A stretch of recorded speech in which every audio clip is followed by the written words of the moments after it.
Good evening, everyone. I know some folks are still trickling in, but we're going to get started. I'm Tom Nagorski, delighted to have you here at the Asia Society. I also want to commend our guests, and I'm not only delighted that they're here, but you're trying to make us feel particularly good by racing right to the Asia Society store on your arrival, which is not something that is normally done. It's not something we asked, and we appreciate it, and thanks for the shout out. Those of you who are Asia Society members will know that for the last several months we've had a series of programs here under the banner, literally the banner, Buddhism and Beyond. The centerpiece of that was our exhibition of Tibetan Buddhist art, and we've also had weekly mindfulness meditation sessions here. And then programs with the Dalai Lama's, one of his close aides, Thupten Jinpa, with Dan Harris, who runs the 10% Happier franchise, most recently with Robert Wright, a great scholar of Buddhism. Tonight, the last in that series takes us to a place that came up early in the meetings about this issue, which was basically around the question, can mindfulness and meditation not only improve the atmosphere in the American workplace or any workplace, but also perhaps the bottom line? It's an interesting proposition, and we'll get to it in a moment with a great trio of guests who are with us. Before we get started, just a couple of program notes here. We have two Asia Society giants in the China space coming here on the 6th of June for a special program, China in the World. Our Policy Institute President, Kevin Rudd, who many of you may know is a Mandarin speaker and a scholar in his own right of China, and our resident scholar at the Center for U.S.-China Relations, Orville Schell. That's on the 6th of June. The June installment the following week of our Asia Breakfast Briefing series will take us to Myanmar, a new report that our policy team has put out on the subject of not only the Rohingya crisis, but Aung San Suu Kyi and everything that's been happening there. Deborah Eisenman, the report's author, will be with us, along with the former U.S. Ambassador to Myanmar, Derek Mitchell. And then North Korea, and here we're in a little bit of flux, as this whole story is in a little bit of flux. As of this morning, we had an event planned for the 13th of June. Our diplomat in residence, Danny Russell, who was President Obama's point person on Korea, together with Wendy Sherman, who's one of the few people in this country who's actually conducted a nuclear negotiation with the North Koreans. And the idea was, 24 hours after the fact, a very high-level good look at dissecting what had happened when Donald Trump and Kim Jong-un met in Singapore, as you may or may not have heard. For the moment, that looks like it is off. President Trump has said he will not go to Singapore on that date. Danny said to me a couple of hours ago, you know what, it's likely to not lose any interest and timeliness, so we're probably going to go ahead with that June the 13th. Stay tuned anyway. All you need to know about all these programs and others is at asiasociety.org. Now to tonight. The programs and the conversations I mentioned a moment ago have covered in a range of ways how not just Buddhism, but mindfulness and meditation have become a part of American life, have become a feature of American life, or at least the lives of many millions of Americans. And tonight, as I said, we look at a really interesting manifestation of this, namely how mindfulness has entered the places where Americans work. And if you want to explore this, there's no better person to begin the exploration than the CEO who's with us tonight. Mark Bertolini, and you're going to hear more about this as well, suffered a near fatal injury nearly 15 years ago, suffered terrible pain along the road to his recovery, turned to mindful meditation, to yoga, among other things, for personal reasons as forms of therapy. And then over time, those personal experiences evolved into something that he would carry into his professional life and to his company, the Fortune 500 company that he happens to run. It's an amazing story, the professional and the personal sides of it both. So joining us tonight in a moment will be Mark Bertolini, Chairman and CEO of Aetna Incorporated. I'm sure you all know, a healthcare company, serves more than 40 million people around this country and around the world. He's been CEO there for nearly a decade. David Gellis is with us tonight. He writes the Corner Office column and other features for the New York Times. He also writes about meditation is it the Well team? Is that right, David? Right? It's interesting, by the way, that the New York Times has a Well team. Before joining the Times, David was a reporter at the Financial Times in New York and San Francisco, and he's also the author of a book that we have for sale on your way out tonight, Mindful Work, How Meditation is Changing Business from the Inside Out, which actually could have been another title for tonight's event. And we're delighted to welcome Stephanie Mehta back to the Asia Society. She's editor-in-chief at Fast Company, overseeing its print, digital, and live journalism. Stephanie was previously deputy editor at Vanity Fair, worked before that at Bloomberg Media, Fortune, and the Wall Street Journal. Stephanie Mehta also launched the new Establishment Summit and Founders Fair Conference for Women Entrepreneurs last year. A reminder, we have an audience well beyond this room. We are live webcasting this as we do with other programs. I think those of you who join us from afar know, but I'll repeat that you can tweet questions using the hashtag for our live events, Asia Society Live. You can also email them to moderator@asiasociety.org. They will get to Stephanie Mehta, our moderator, when the conversation is done and we turn to questions from the room and beyond. So if I can call our group to the stage, and if you can give a warm welcome to Mark Bertolini, David Gellis, and Stephanie Mehta.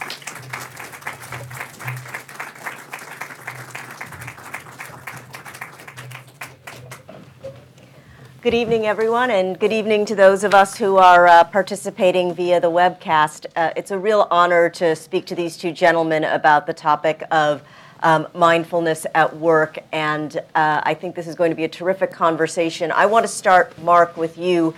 Tom made reference to a near-death experience that you had, a life-threatening accident that really helped set you on this path and this journey to embracing mindfulness and meditation.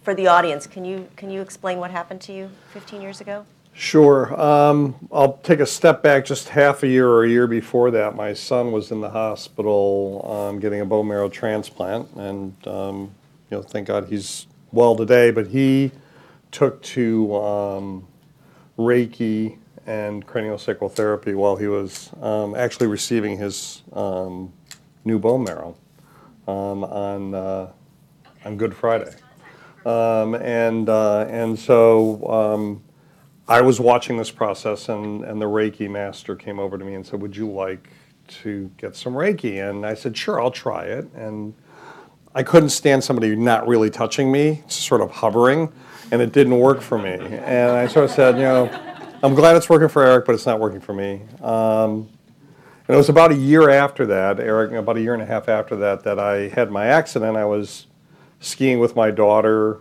She yelped. I was skiing through the trees. I looked over my shoulder, and the next thing I remember, I was waking up in a hospital bed 7 days later. And I broke my neck in 5 places. And luckily for me, I fell into a river. 60 feet down, I slid into a river. And that cold water froze my spinal cord and prevented it from rupturing. And saved my life. So I have a quadriplegic injury, but I can still walk and talk and move, and but that could have been the result at best had I not fallen into that river. But when I woke up, I was not in pain yet, but within a month I was in incredible neuropathic pain, couldn't think straight, and was on 7 different narcotics at one time. Kept running around, fentanyl, Vicodin, OxyContin, oxycodone, and my favorite, Dilaudid for breakthrough pain. And in spite of all those drugs, I didn't sleep. I was in constant pain. All it made me do was think or care less about the pain I was in, and I viewed that as a real problem, as a quality of life issue. And while I had left the hospital and my neck was healing, to the medical community I was done. But the result was a letter for long-term disability and more drugs. And I was on the verge of taking my life. I was sitting on the side of the freeway in my car with the engine idling, ready to run into a bridge abutment, when a police officer pulled me over and said, "What are you doing?" I said, "Well, I'm thinking about driving this car into that bridge." I was in a neck brace and an arm brace, and he goes, "Have you been drinking?" I said, "No, but I am really high." And he got his partner to drive the car home. They took my keys, they took my license, and said, you shouldn't be driving anymore. Sold the car the next day, and a friend of mine said, why don't you try cranial psychotherapy? And I said, what the heck is that? And they described it to me, and I said, so somebody holds onto your head and your sacrum, and somehow you feel better, really? And I went for therapy, and after 4 treatments, I started to feel better, and within 6 months I was off all my drugs. And that began a road to recovery. And about halfway through that part of the journey, I couldn't run anymore. I used to run 4 miles, and I was about 230 pounds up from 180. And the cranial psychotherapist, who actually is now my wife, Mari, said, why don't you do... Said it worked. It worked. She says, why don't you do yoga? And I said, oh, yoga's for girls. And she said, really? And so she trained with Desikachar and Krishnamacharya in Madras when she was in college. And so she practiced for 2 weeks with one arm to see if she could punish me in my first meeting. And we did. And within 12 hours, I couldn't move. Got into yoga, said, wow, there's something more to this than just the practice. And she said, yes, but you need to find that on your own. And I read the Upanishads and the Bhagavad Gita and this great book by a guy named Leonard Perlmutter called The Heart and Science of Yoga, which connects the yogic tradition to Western religion, which I was a devout Catholic. Tried high school seminary, the nuns had me convinced I could be a priest. And it was in that journey that I found this incredible ability to find my way back to a new me, because you never can recover the old me. And then that kicked into one point where I walked into work one day and I said, I think we should all do yoga and mindfulness. And that became a whole process at Aetna that changed our company. And so 2 follow-up questions. You mentioned being raised Catholic. Prior to your embrace of yoga, had you toyed with other faiths, or had you expressed an interest in Buddhism, Hinduism, anything, did any of those world religions hold an appeal to you? My teachers were Jesuits. So when, and that's about as close to Buddhism as you get in the Catholic faith. And when I left the Catholic Church, and I was sitting in Boston reading the paper the day the whole story broke on Fall River and everything that went on with the Catholic Church. And so I wrote a letter to the Archbishop in Hartford, who happened to be the guy running Fall River at the time, and said, I get that we have to forgive these men who have sinned, but how could the institutional church put our children in harm's way? And I got a legal letter back. So I left the church, took my scapular off and my cross off, and took the rosary out of my pocket that had been there since I was 12 years old, 11 years old, and said, I've got to find a different way. And that's when I began the search. And this sort of accident happened within that same time frame where when I was coming out of it, this introduction to yoga, reading these books and understanding the science, struck home with me as a way of thinking about life and my relationship to others. And David, I want to get to your journey and how you found this topic as a journalist, but as a very quick follow-up question for Mark, you walked into Aetna one day and said, I think we should start talking about yoga and mindfulness. How did you, what kind of reception did you get, and what kind of reception did you expect? Well, of course, I was the president at the time, and everybody was very polite. They said, oh, great, that's a good idea. Wow. And so about an hour after the meeting, our chief medical officer came in and said, I've been sent to talk to you about this issue. Just because you do yoga and meditation doesn't mean we should all do it. Does it really? And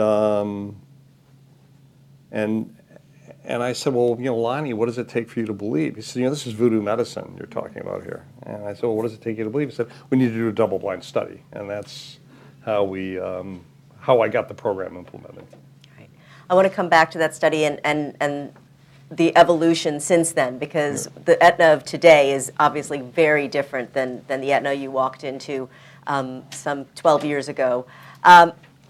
David, how did you come to write the book Mindful Work? What drew you to this as a topic as a journalist and writer? Yeah, well, my life as a Buddhist practitioner predates my engagement with this topic as a journalist. In college, I had been sort of a teenager who was looking for answers to life's big questions in all the wrong places. And finally, instead of trying to medicate my way to those answers, started reading Eastern texts. I knew I was going to study them in college because I was in a philosophy program. And so one New Year's Eve, I picked up an introductory book on Buddhism, and for the first time, something sort of jumped off the page and made sense to me.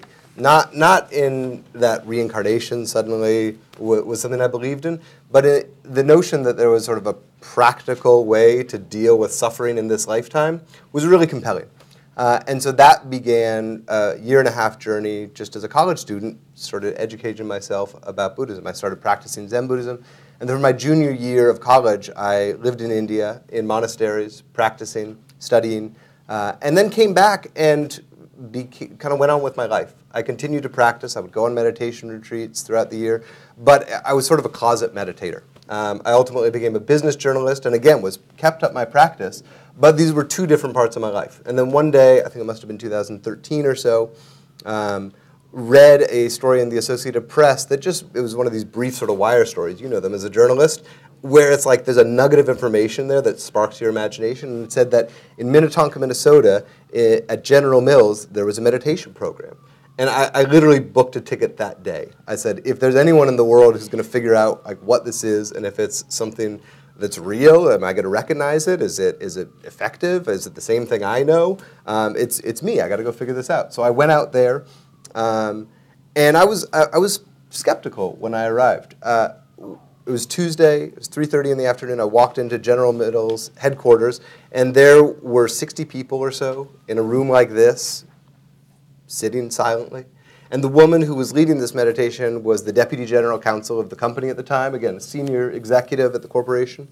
And then she started to speak, and she talked about moment-to-moment awareness. She talked about being in the present moment, about not getting lost in thoughts of the past or fantasies about the future. And these were all phrases I recognized because I had heard the very same phrases in India in my practices and retreat centers in the U.S., and yet something had changed. It was fundamentally secular, what I was hearing. There was no whiff of Buddhism or religion. And so it struck me that something had happened over thousands of years and thousands of miles.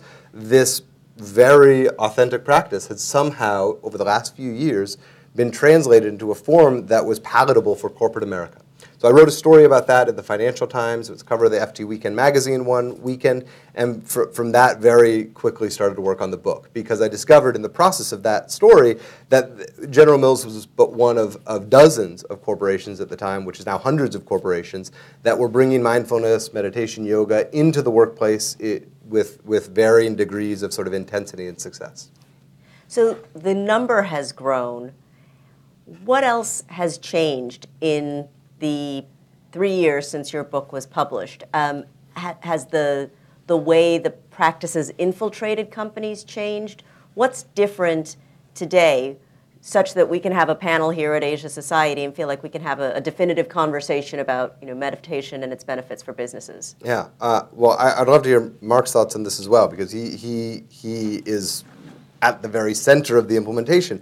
My answer would be a lot has changed and not a lot has changed. I think what has changed is that there is ever more sort of cultural acceptance of these practices. There is a growing mountain of data, scientific and academic, that points to the efficacy of these programs in reducing stress, in improving physical health, in potentially improving things like productivity, and maybe there are some cost savings associated with some of this.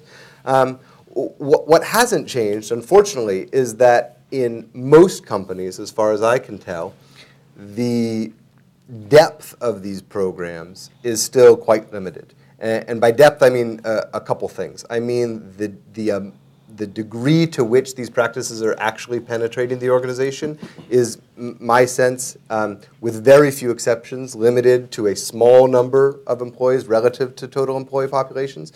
And I think that's unfortunate and something that I hope companies will work to remedy in the years ahead. And more fundamentally, Mark knows this, when you start to go on meditation retreats, it changes your perspective about life and about some critical issues.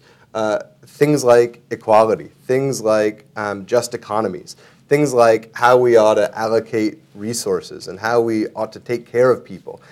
Really fundamental questions come up when you really start to practice. And my sense is that most companies are using mindfulness, and I'm going to maybe go out on a limb here, in relatively superficial ways.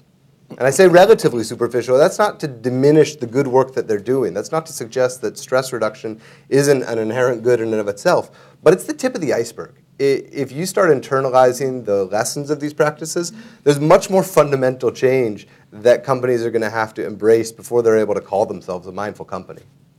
Mark, I'd love your response to that. You know, I think back in 2008, when I first brought up this idea, beyond my chief medical officer approaching me about voodoo medicine, my chief of staff and head of communication said, "You're going to get laughed off the stage. Nobody will believe you're credible by offering this." And, you know, Bill George had been very outspoken long before, you know, a lot of people were. Bill George, the former CEO of Medtronic and a board member currently of Goldman Sachs. Right. And Bill got ridiculed for it.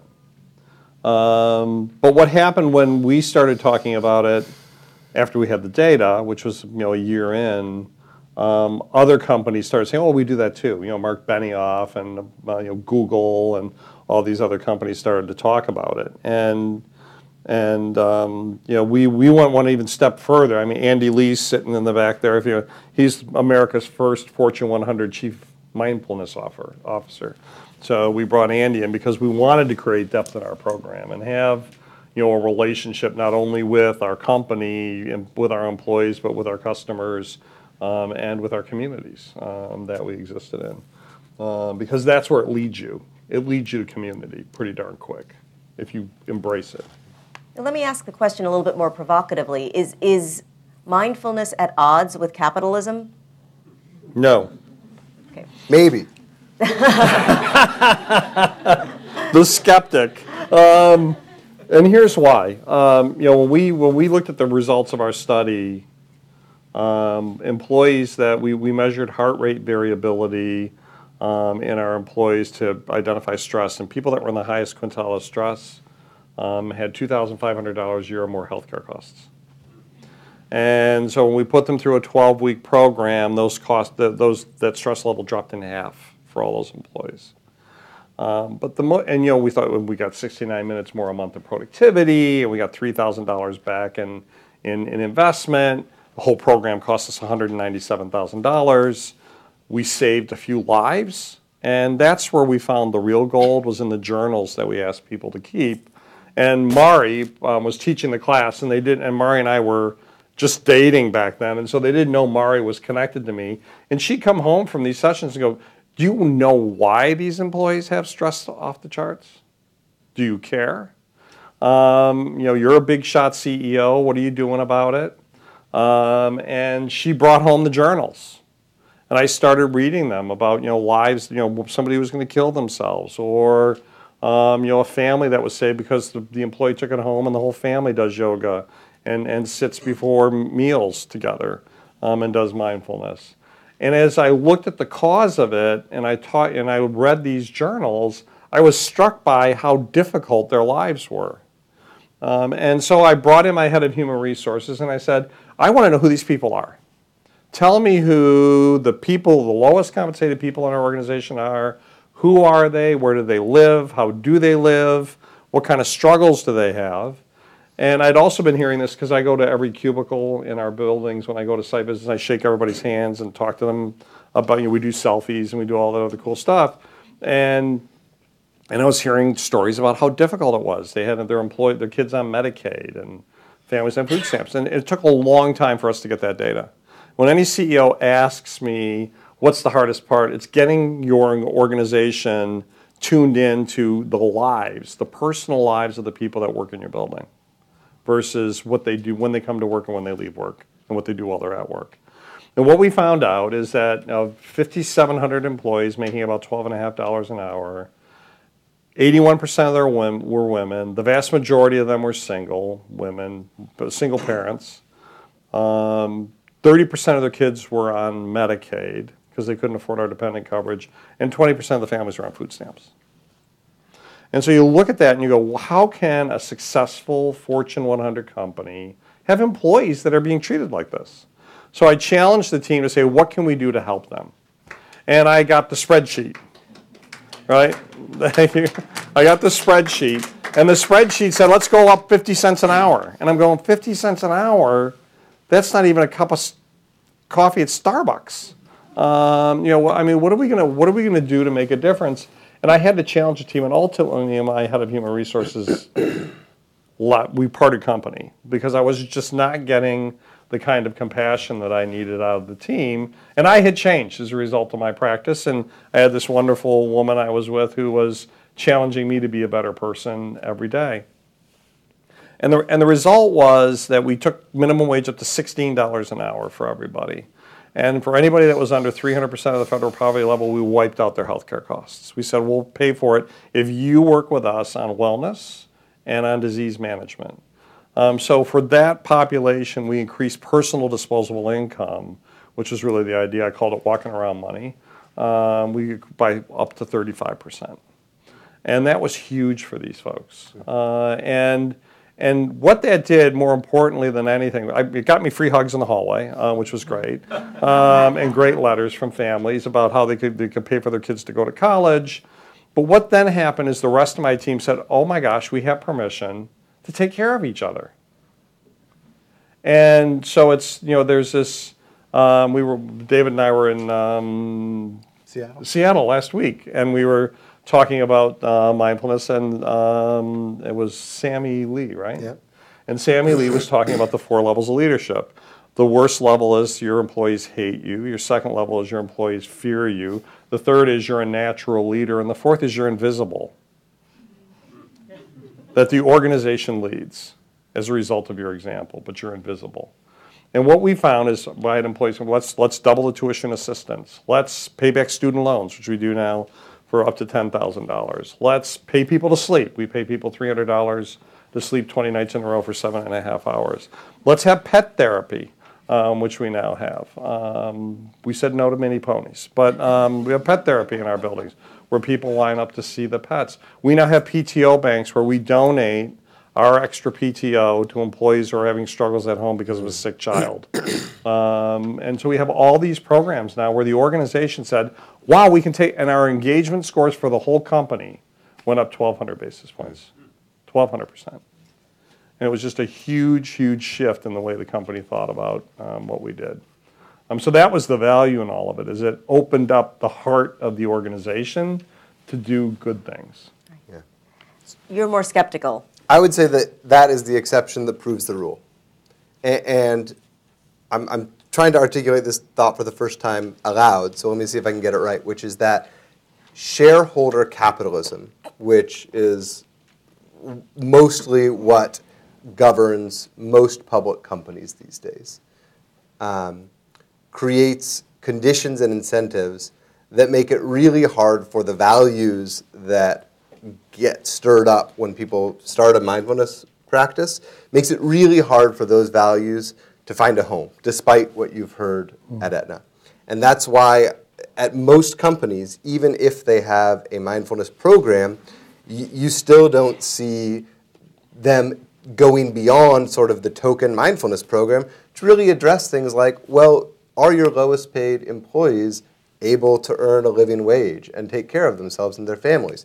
And those kind of decisions you hear, bump up very quickly against the spreadsheets that human resource officers model, and ultimately against shareholders. I forget if to what extent, if any, you had pushback from shareholders.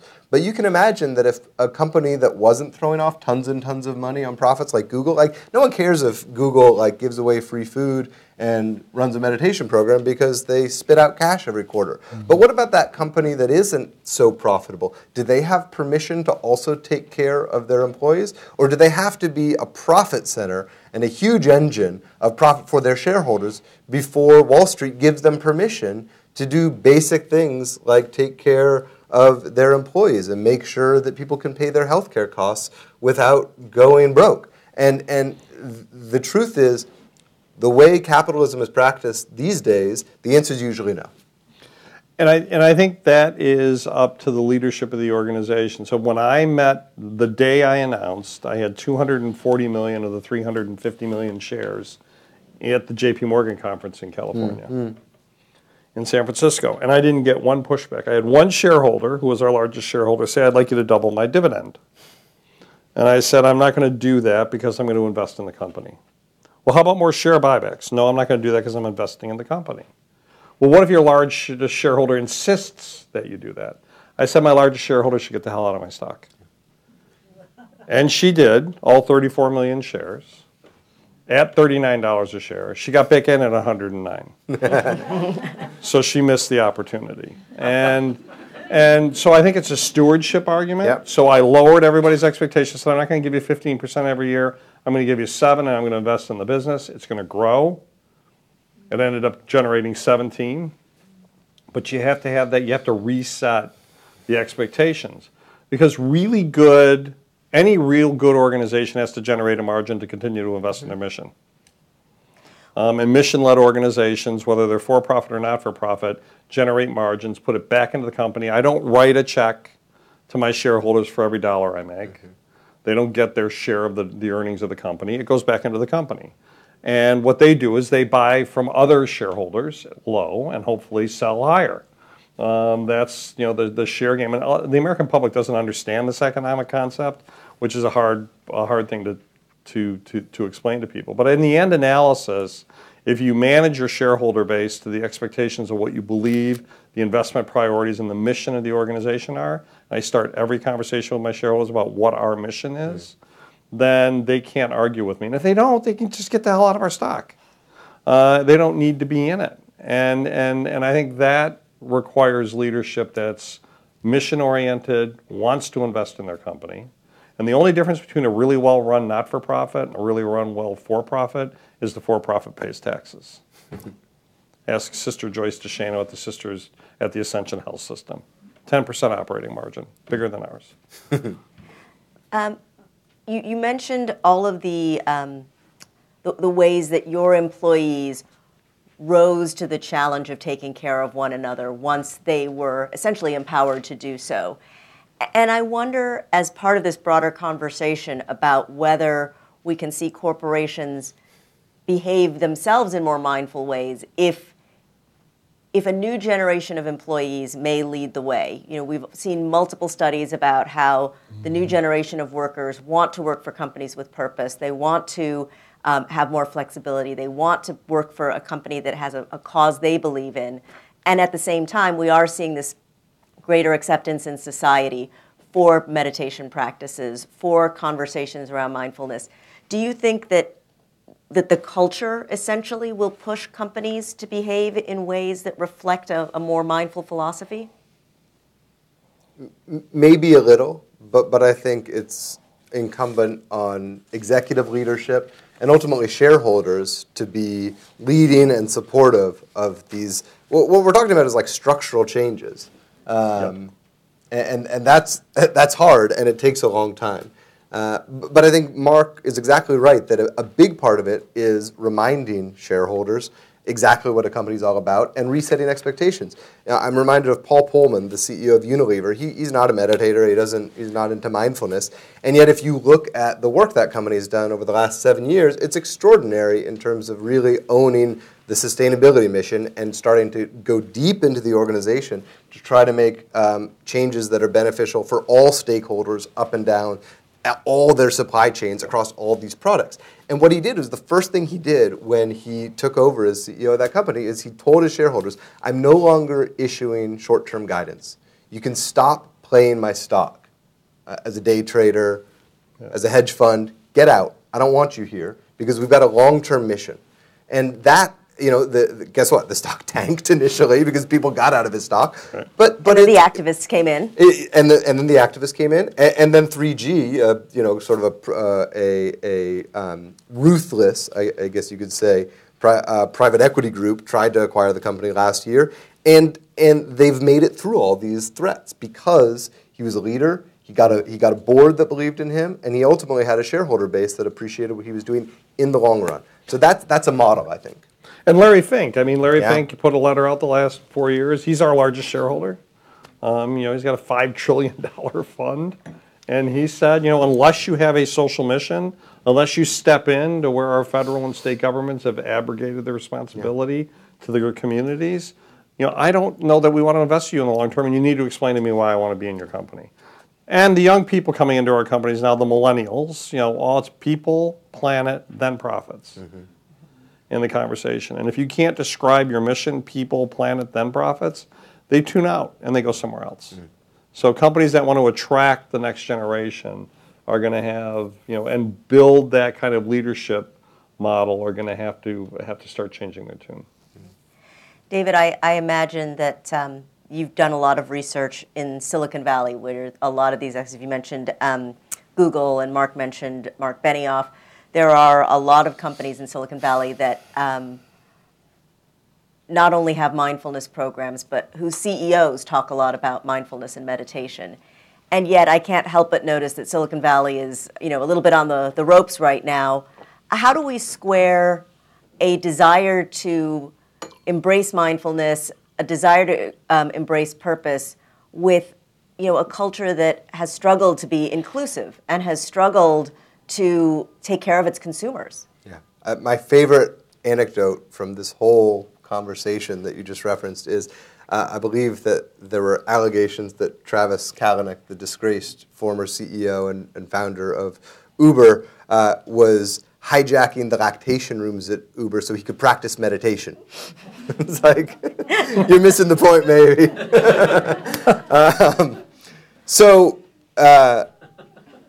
Here we just have to be reminded that, mindfulness is not a panacea.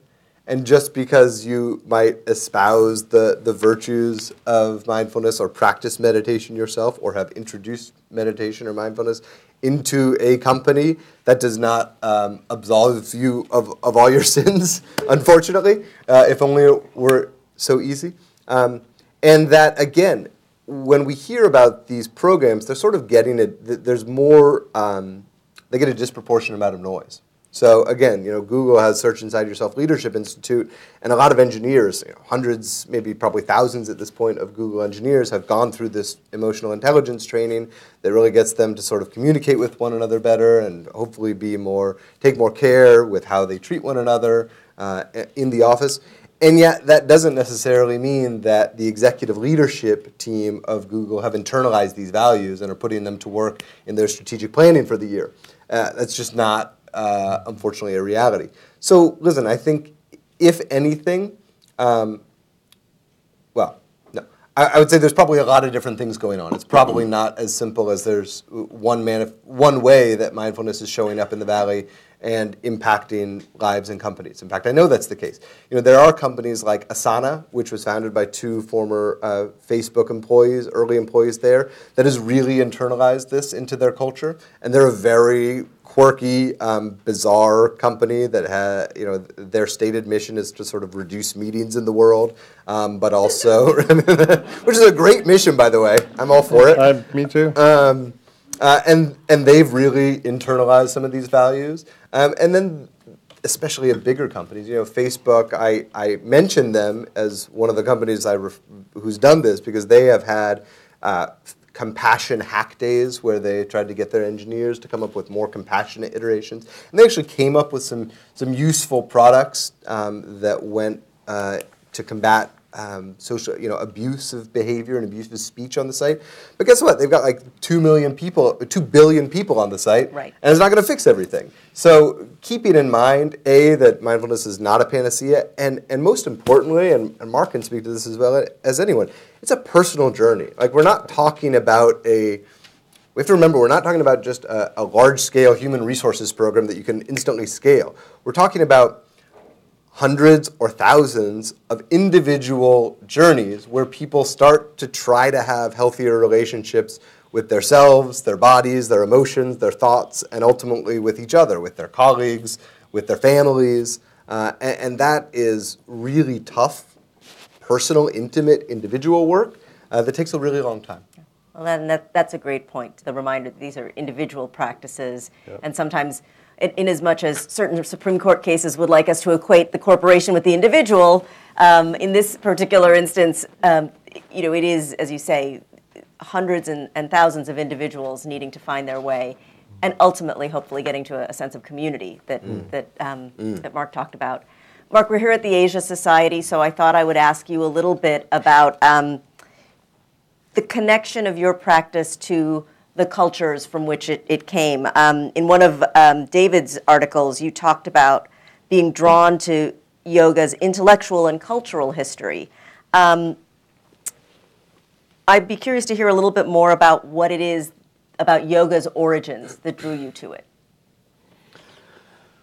Well, the practice I follow is Vinaya Yoga, and it's the practice that Mari learned from Krishnamacharya when she was in India in the early 80s.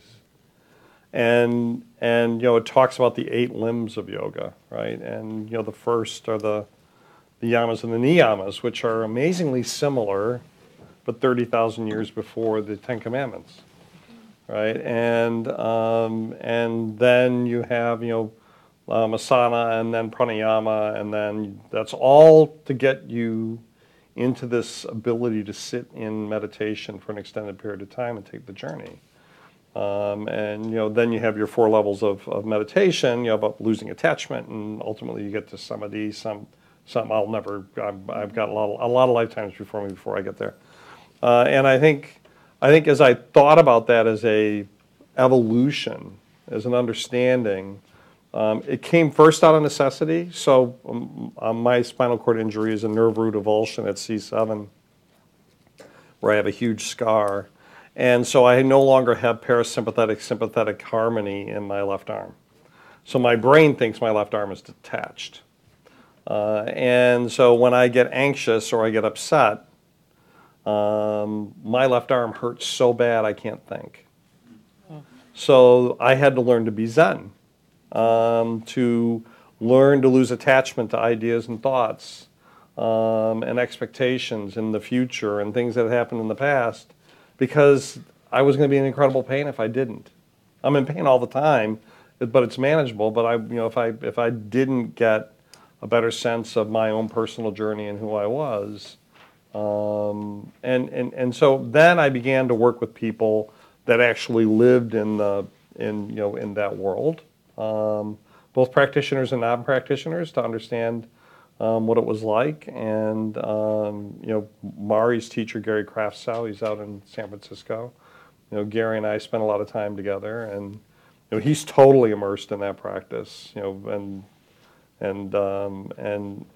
as I spent time talking to people about it and what their journey was, it always came back to this: it's your own journey. It's your own journey. It's your own journey. And I'm a bit of an introvert anyway, and so having my own journey is a lot more comfortable for me than doing it in groups. And I think and so I think it just the whole way it came to me, and the studies I did of it, and the thinking that's behind it, and the oral tradition and the written tradition is all very powerful. I think where we're headed now, for example, with Google AI, and we're doing some work with them around healthcare, there are now ways to actually have a conversation and have somebody have a conversation with other people for you that is very much like human conversation. And it could be conceivable that we would go back to the oral tradition here pretty quickly and never have to write or read another word. which presents all sorts of interesting issues. Problem for our business. I was about to say, let's hope that Well, my daughter at is least 25 years from now, maybe head of maybe tech 30. and tech and content at the Daily Beast, and she's out at Google talking to them about how can we make this work in the future. And so if you think of the oral tradition and learning that way in community together, like we were in a group in upstate New York just recently for 4 days, a very interesting group with Sharon Salzberg and Joseph Goldstein. It was a very powerful 4 days, but spending that time in group, in community, learning together is an amazing thing. And so that's what drew me to it. I like that feeling. Slightly different question about Asian culture for you, David. We're in a day and age where I think young people in particular, but certainly a lot of people across a range of ages are sensitive to the notion of cultural appropriation. Westerners have been practicing yoga for hundreds of years, but there's also a trendy quality to a yoga practice. Do you have any thoughts on how people can practice meditation and yoga in a meaningful way while also respecting the origins and the traditions from which it came? Yeah, it's a great question and one I think we all need to be sensitive to right now. But I think it's also useful to take a longer view of the journey Buddhism itself has taken over the years. So in 2,600 years ago, the historical Buddha theoretically attained enlightenment in northern India. And then Buddhism spread across much of Asia and flourished in all these different iterations and manifestations, and really very distinct traditions cropped up. And so I would just invite us to think about whether that, do we also think of that as, well, this is going to go viral and I'm going to get hate mail on Twitter here. All I'm saying is... Better you than me. What I'm trying I'm coming to you next.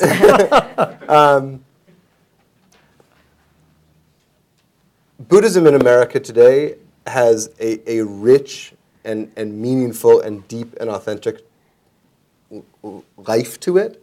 And I think that's a beautiful thing that is very much in line with the spread of Buddhism over 2,500 years now.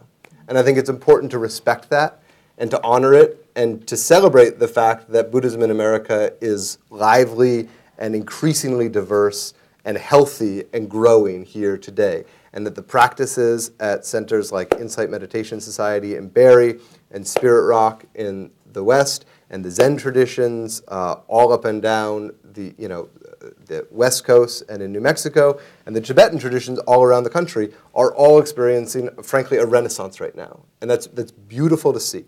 At the same time, I have a whole chapter in my book called mindfulness, because there is what can, the cultural appropriation is one word, mindfulness is another, where people are seizing on the sort of cool factor of some of these practices.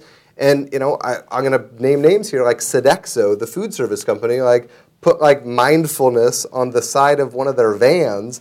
And, this is big processed food, and they're calling it mindful food. And it's give me a break. It's BS.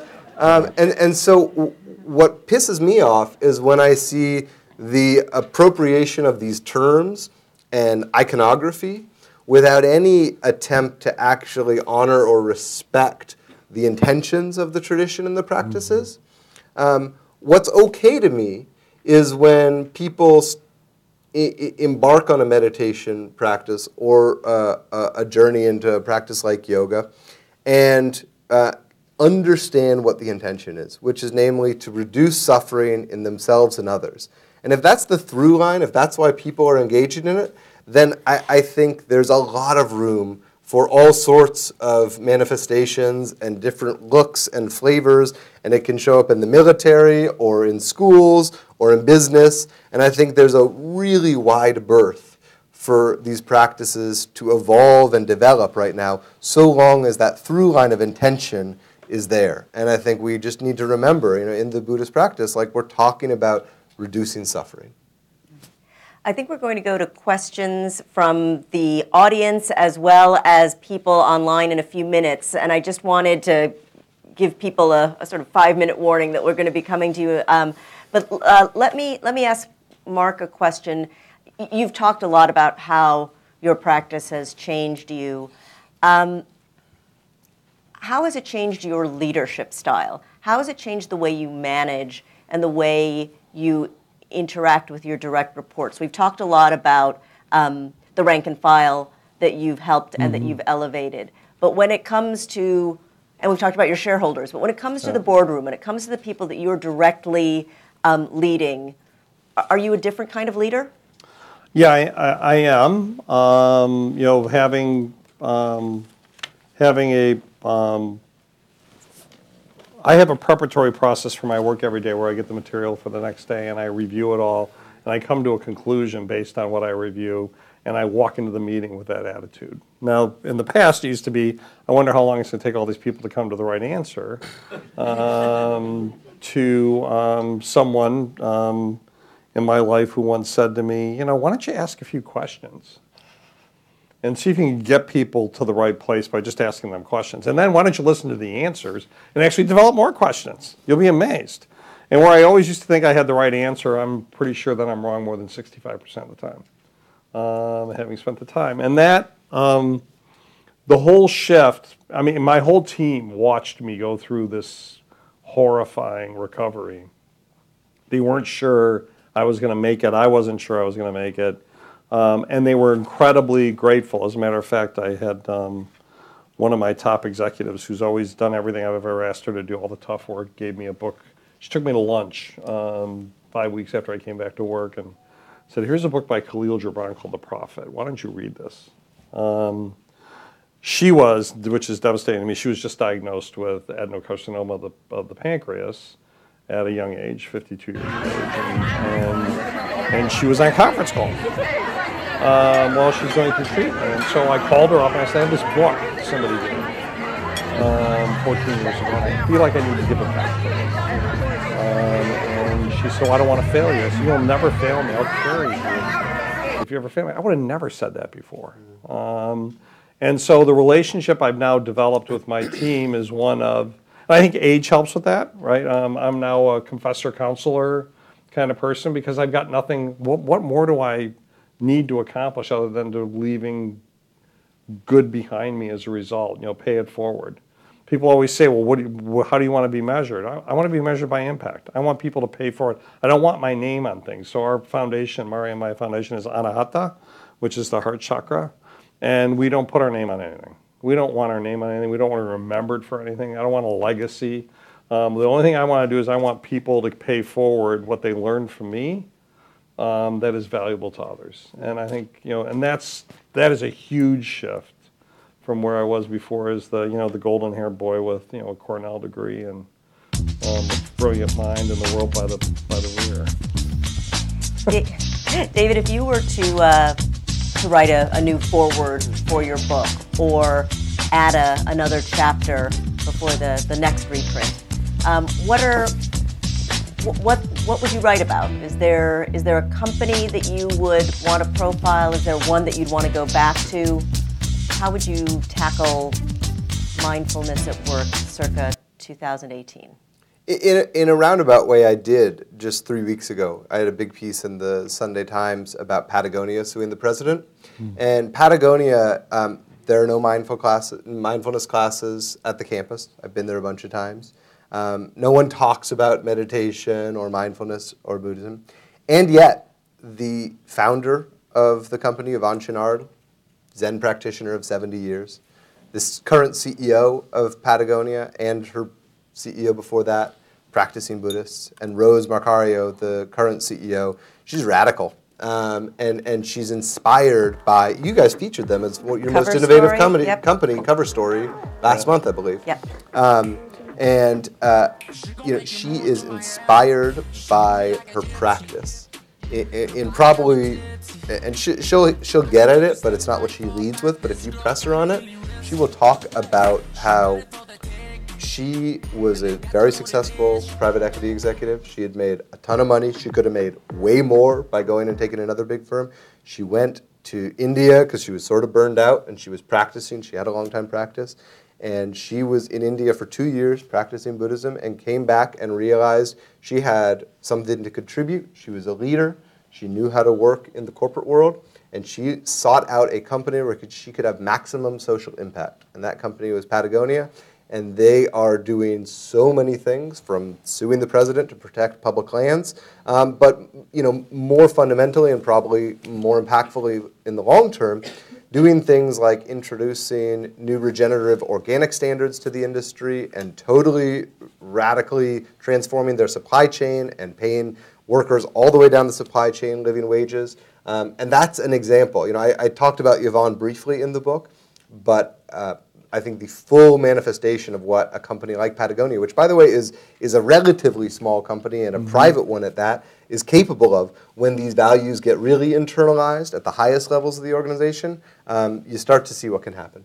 Yvonne's book, Let My People Go Surfing, is, I have like a stack of them in my office. When people say, well, what do you mean? I go, read this. Good. Yeah. It's the Bible. It's come full circle. Yeah. We have some questions here from the audience online, but I'd like to open it up first of all to questions from people here in the room. We've one in the back. If you could just wait for the mic and identify yourself, please. Michael Purvis. You talked mostly about U.S. companies with these programs. Are there programs in Europe like this? And if so, how are they different? Yeah, there are, and I have not done the research to be able to speak with real authority about it. There's an organization called the Potential Project, which is run by a couple very, very smart practitioners that, from what I understand, has meaningful and deep engagements at big companies, including Carlsberg and some banks in the UK. So yes, it's happening, and I don't know enough of the details to sit up here and point to really specific examples. Mark may know. One of our fellow Sangha members from Staatsburg taught the legislature of Bhutan how to do mindful practice.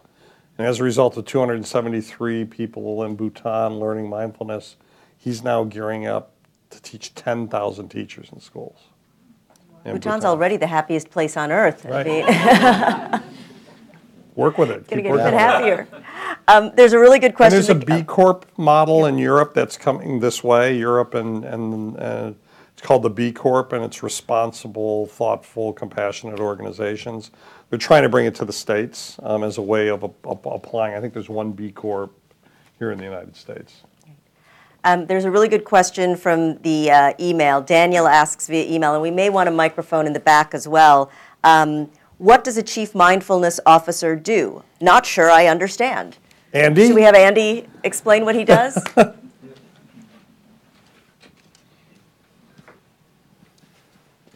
Besides sitting in the corner of my office and sending out good vibes to everybody, seriously, we actually function a lot like other departments in that we put on programs that bring the practice and the benefits of mindfulness to all our employees.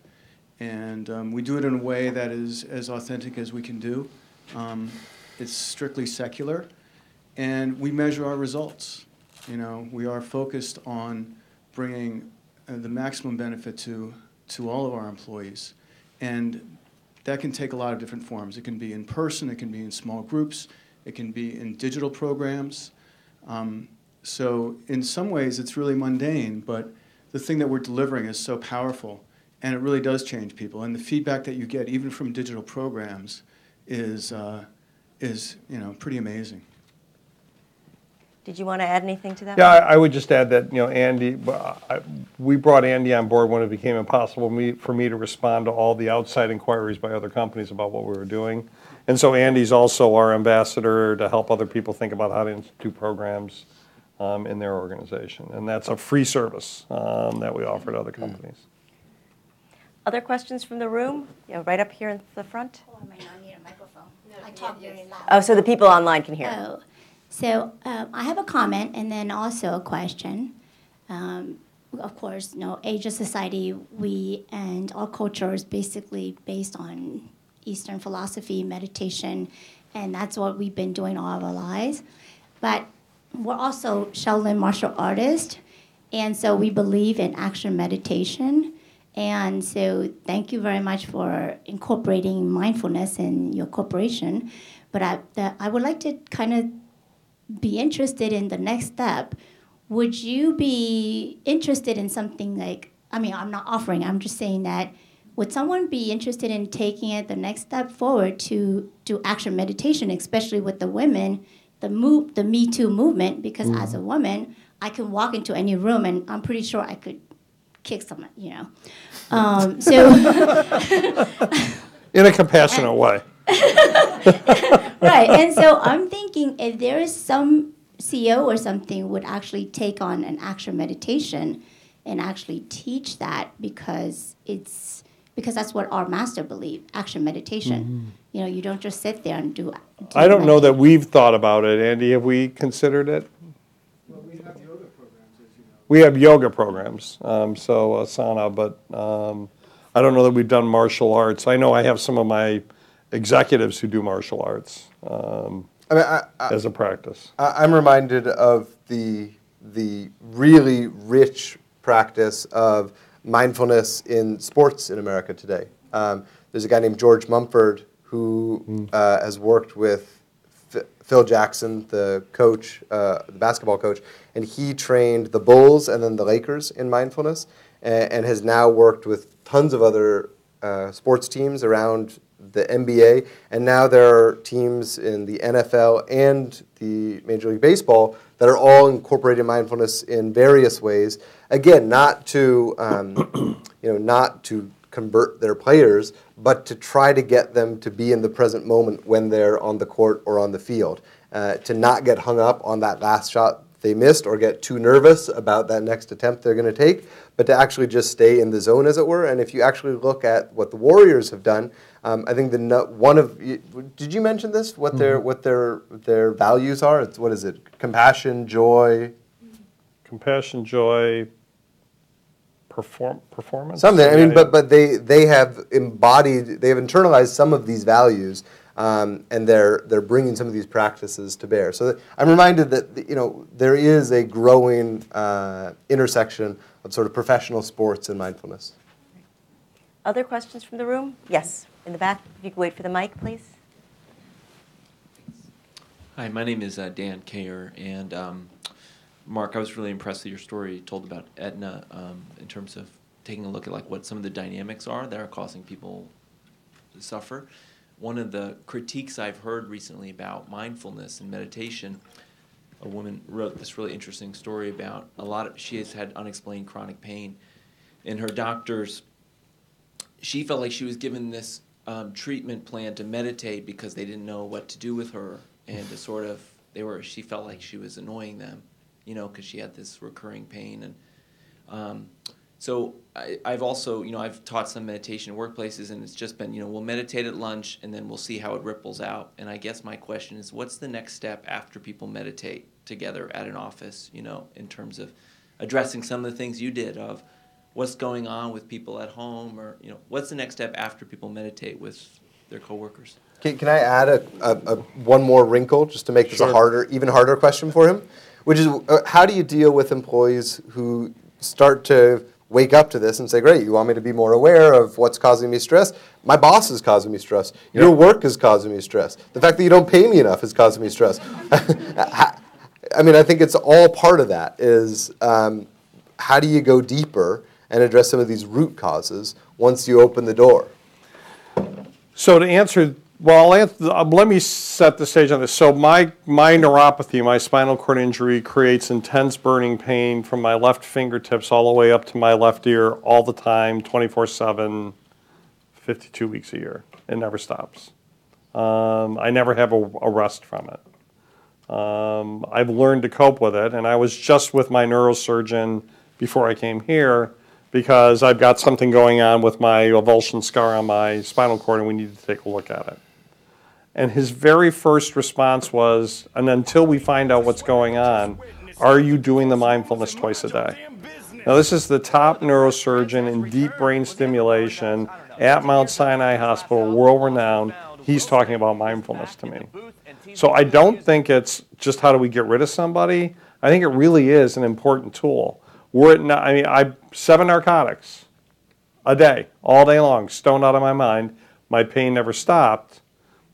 But with mindfulness, I can control it. Because I have pain, I'm aware of my pain, I am not my pain. That's the way you have to think about it. So, and that actually works in martial arts very well as you know, you get a lot of pain in martial arts, but you're not the pain. And so I would argue that, you know, for our employees, what we say to them is, take this home. And we saw it in the company when employees said, you know what, I've got a coworker whose kid's sick and she's out of PTO and she's got to keep her job. Can I contribute PTO? And then all of a sudden we had a PTO bank. When we had the hurricanes, the 3 hurricanes this year, not only did we give money, but we put people on the streets in our employee population to help get families fed. And it wasn't because I said we should do this, it just happened. And so you see the evidence of that in the way people behave, in what they do when people need help, and they demonstrate that compassion. And that's the invisible leader, right? There's somebody else talking to them every day about what they should be doing next. As it relates to the internal stuff, you do give people permission to speak out, and you have to accept it. So, you know, I have a blog, and the employees are very active on it. I get a lot of good feedback, and I get a lot of bad feedback. You know, in the Pulse nightclub shooting, we lost 2 of our own employees in Orlando. That day, I'm a member of the National Gay and Lesbian Chamber of Commerce. I'm their first straight ally. Put the flag up over the building, the gay pride flag. Opened the church's doors across the street so our employees could go pray. The cathedral was more than happy to do that for us. I got hate mail from employees on my blog. How dare you support this heathen and sinful thing? You're going to go to hell. And you know, you have to allow people to express their opinion, and you always respond to them in a polite way.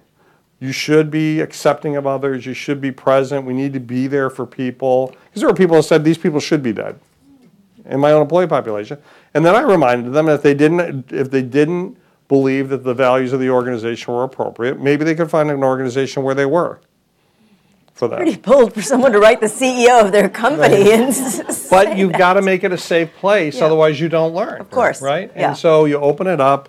And I get a lot of direct feedback. Focus on what I will call I have people come to my the office. I want to jails see you. indictment, which I have an outlines a open door. criminal Sure, come enterprise on in. run Tell by me the what Mexican the mafia problem that is. controlled drug trafficking and extortion Other questions in activities the room? throughout Yes, right here. the LA County jail system. Hi, The indictment Bertolini, focuses on and Jose I'm Landa wondering, you Rodriguez, slightly, who was the leader of the Mexican answered mafia the in previous the LA question. County jail system, How the and changes who oversaw a in group the of promotion of gang the mindful leaders and culture soldiers who imposed his actually will changed the on organizational inmates in the structure of the facilities. company.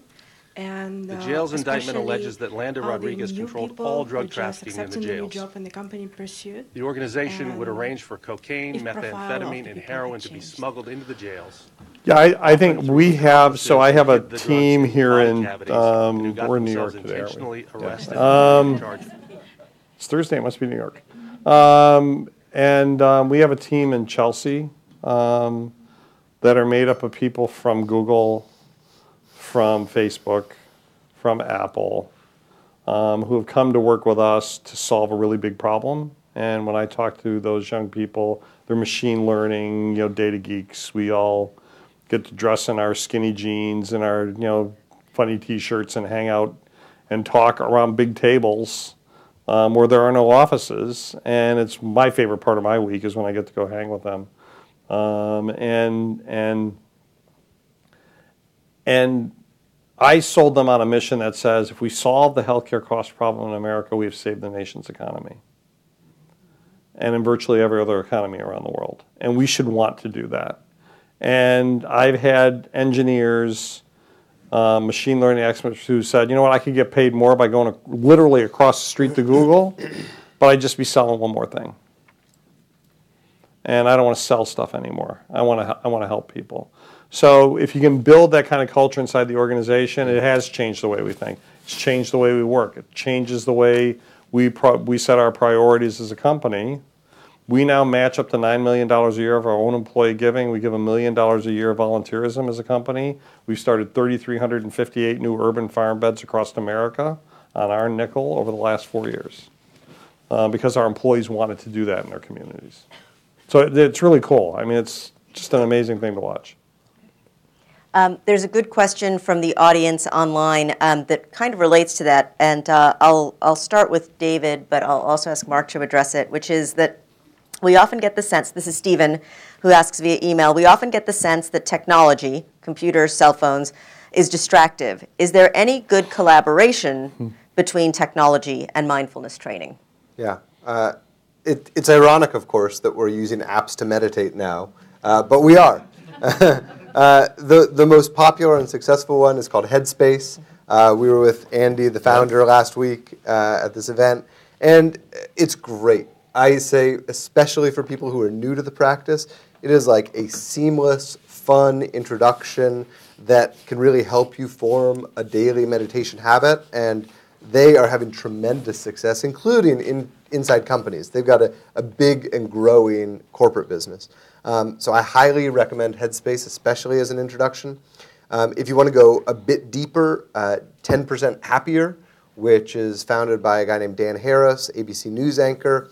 He has worked with Joseph Goldstein, who Mark and I practiced with a few weeks ago, and you get video and audio of Joseph Goldstein, who is one of this culture's most talented and celebrated teachers over the last 50 years in the United States. A real gem, and it's brilliant that he's capturing all that on the 10% Happier app.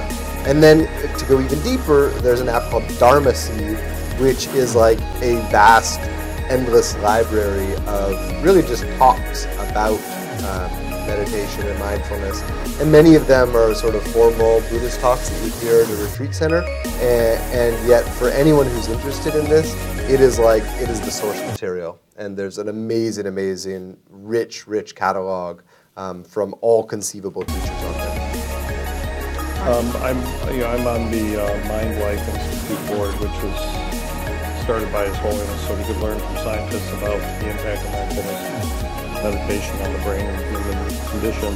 And technology is now coming to that group that, how can we chop up 3-hour Dharma talks into 20-minute segments that people can consume and binge on if they want to. Right. What's the minimum effective dose we could use? What's the minimum effective dose? How can we chop it up and make it sense for everybody? So I think for a lot of reasons, along with some of the apps that David just mentioned, I think it's a really good tool. I think the best part about technology, particularly our cell phones that we carry around in our pocket, is it's a great way to learn to lose attachment. Right? Try putting it away for a while. And I'm on Ariana's Thrive Global board, and it's all about putting the phone down, getting the screen time away, and so try losing attachment to that thing. And the next time you reach for it, say, you know what, I don't need it.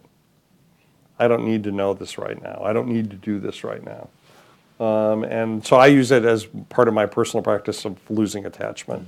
Do I really need to know that information? Is there anybody that absolutely desperately needs me? That's life and death, and that's how I would think about it. Candy Crush needs you, Mark. Candy Crush, I love Candy Crush. Candy Crush is great. We have time for a couple of more questions. In the back of the room, if you wait for the mic, please. Hey, this is Ravi Uvuturi. I'm from Citigroup, meditation trainer, Aetna customer, New York Times customer too. Thank you. We got to get you to subscribe to Fast Company. I'll try. Firstly, thanks to both of you for the wonderful work you've been doing in this space. My question is, Mark, you talked about your life experience. You said you got into yoga and then you realized there's something more into it, and then you started your journey. If you look at America's journey too, it seems like the nation has come to a point where we were largely stuck at Ashtanga, the physical yoga, right? And we are at a point where we have made it to the 8th step of Ashtanga yoga, which is, or 7th, dhyana and samadhi.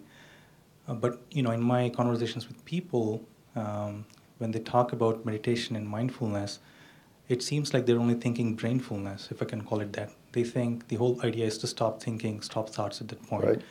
And I think we need to do something to tell people that there's a lot more to it. How do we take them deeper into samadhi? What's your take on that? How do we address that challenge so that we don't miss this opportunity this time? Yeah, I always say to people, if you're sitting in complete darkness and you're waiting for something to arrive to inform you on who you are and where you're going, it's a long wait. And that what you have to do is embrace the noisiness of the world you're in and what's going on in your head, give it appropriate reverence, and then let it go. Meditation is about practice of losing attachment. This is, it's in my head. I shouldn't be spending the time. Let it go. Let it go. Let it go. And that's how my practices work for me, is losing. I use meditation, and at times I can go for a long time just getting rid of the things in my head that I've been attached to and try to get rid of 100 times before. And so it's about the progressive elimination of failure, not the search for perfection. That ultimately gets you there. And so that's how I always describe people. Don't wait for something out of the dark to come and inform you about what the world is. Use this, and I use a mantra meditation. I also do loving kindness meditation. Sharon, Mari and I have the opportunity to have Sharon come over to our house every so often and have dinner with us, and Sharon Salzberg, and we do loving kindness meditation. But just this idea of a constant practice of being willing to accept that we're not perfect, that we want to progressively eliminate failure by losing attachment and accepting those things and letting them go, is really important. And so that's how I tend to describe it. David? Did you use the wonderful word brainfulness? Yeah, I love that word because it's the counterpoint to what I try to always remind people is so important, which is heartfulness. In all honesty, I mean, I try to disabuse people of the notion that this is somehow like this antiseptic cerebral exercise. Like when you get into it, it's emotional. It's about love. It's about love for yourself and love for other people. And yeah, you got to do some mental work to get there. But when it starts to arise, it's a feeling. It's not a thought. The feeling that one gets through meditation and practice is the feeling of love, and that's what we're going for.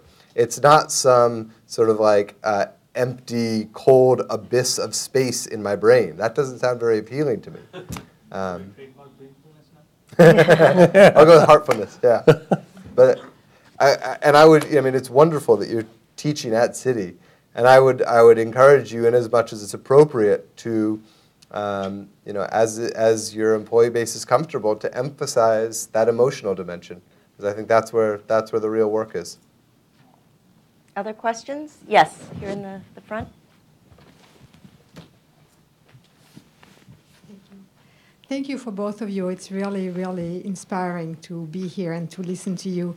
My question is, how do you take it on a secular level? Because my understanding and the way I practice it is very much, not on the religious term, but more spiritual and involving God and involving the spiritual part. So how do you do that? Because obviously it embraces more people that way when you take that element out. You find opportunities to teach using a secular approach. So in 2009, we missed earnings by $500 million because the economy was coming apart. And I called 40 people together that I thought could solve the problem. And I said, I want us all to be in the room. I want all your stuff to stay outside, your computers and your phones. And we're going to manage to our energy, not to the time. And we're going to focus on what matters. And we're going to be present with each other and listen to what each other has to say. All secular, but very much along the lines of, the practice. And one of my senior leaders who practices said, are you starting to bring yoga into the workplace? And I said, no, but the principles are really important. I don't want everybody to be all about yoga, all about mindfulness, but I think we can help and learn from each other. And it took us 2 quarters to fix that when everybody got focused, and everybody had to be there every Sunday from 9 a.m. to 1 o'clock for 10 months, 40 weeks. But we fixed it, and we were together, and then when we got it all fixed, I changed everybody's job. I put all my leaders in different jobs and said, now it's time to look with fresh eyes. And the joy of the journey ahead of you of learning new things. And you can do it. You just have to be careful, because some people will pick up the cues. But I think you can make it very secular.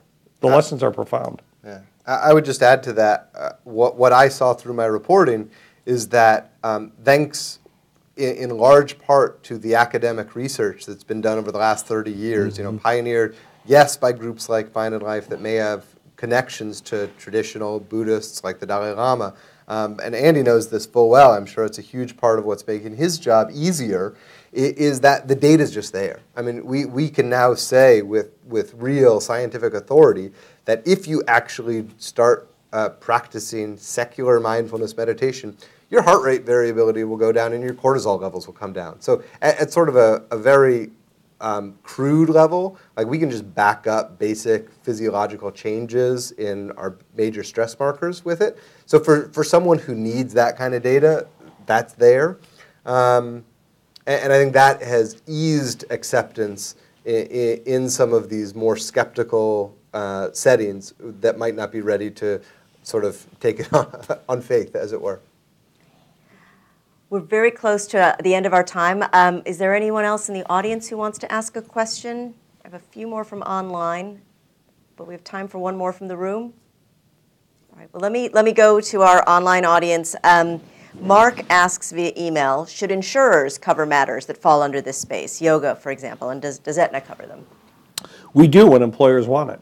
And I would argue that our work, and this is the compassionate extension of the practice, we are now and have worked with CMS to be able to pay for social determinants of health that otherwise wouldn't be paid for. Food, water, heat. We're now working with Meals on Wheels. There's 2 million volunteers in the home every day, 3 to 5 days a week. It's not about the food, it's about the socialization. And the idea is, can we, with the help of these volunteers, crowdsource social determinants that now are determining 60% of Americans' life expectancy, what goes on where you live, versus 30% for your genetic code and 10% for clinical care, where we spend $3.3 trillion. Can we crowdsource this in a way where we can get to the home, and it's cheaper for us to provide transportation, food, water, heating assistance, and a ramp out front of the house than it is for one ER visit in a year? That's what's happened to the healthcare system. Well, that seems like a whole other conversation that we could do a panel about. But that's the result of our people saying we should do more in the community and be in the community with people instead of waiting for them to show up in the system.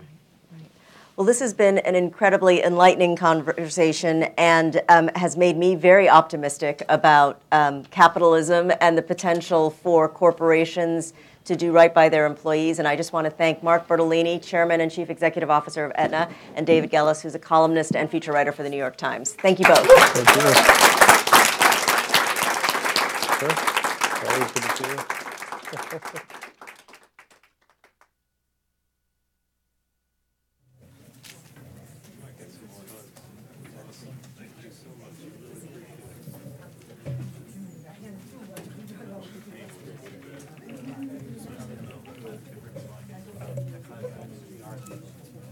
David, that's just sensational. Thank you so much.